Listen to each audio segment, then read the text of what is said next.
Hi friends, today I'm going to talk about some test taking strategies for the SNAP examination.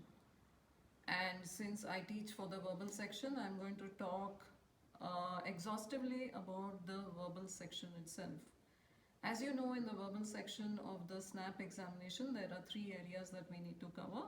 The first one is reading comprehension, the second one is verbal ability, and the third one is verbal reasoning. So what is it that you can do at this point of time, since the exam is about 5 days away? What you can really do is you can brush up your reading skills, because there can be one or two short passages that will come in the examination. So read as much as you can, take some mock tests, go through previous year's papers to understand what are the kind of reading comprehension passages that are coming. As far as verbal reasoning is concerned, it is going to be para-jumbles, it may be fill in the blanks, sentence completion is what are the kind of questions that are going to come up.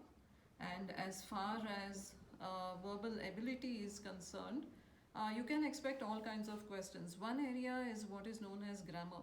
Now, grammar is an important part, but they are not asking you as much about correcting sentences as they are asking you about what is the role of a particular word in a sentence. That is what I want you to basically focus on.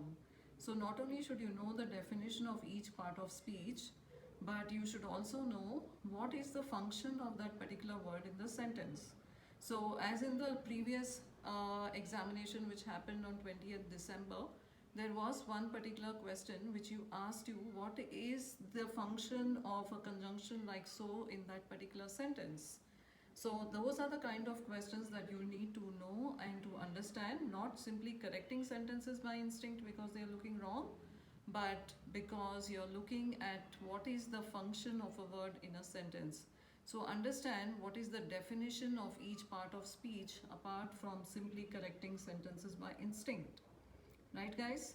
And lastly, as I was talking about, the different areas that you can also brush up on will be different kinds of idioms, different kinds of foreign expressions, learn all the phobias, learn all the manias, one word substitute is another question type, and also do a brush up of all kinds of collective nouns.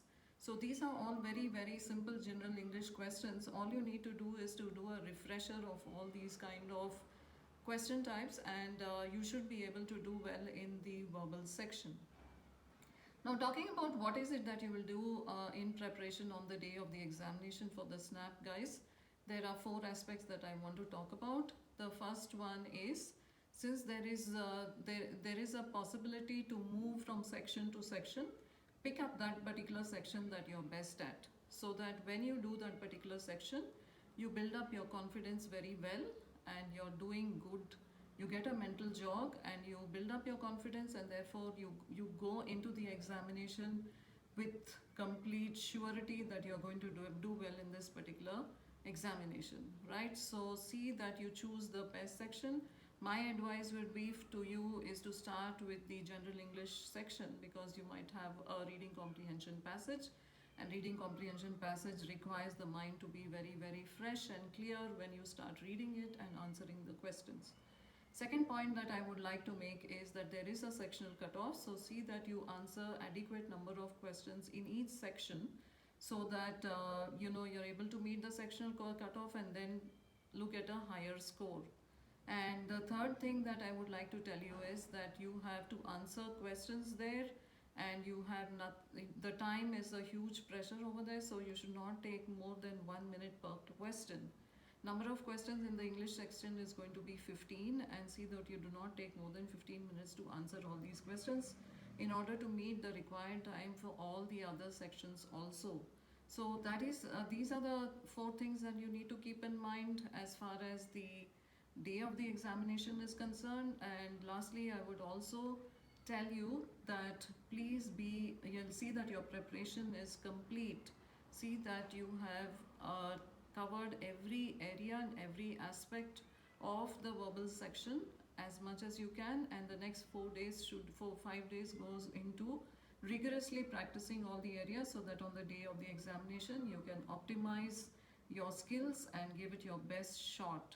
So all the best, guys, happy learning, and hope you do well in this section of the SNAP 2020 examination. Bye-bye.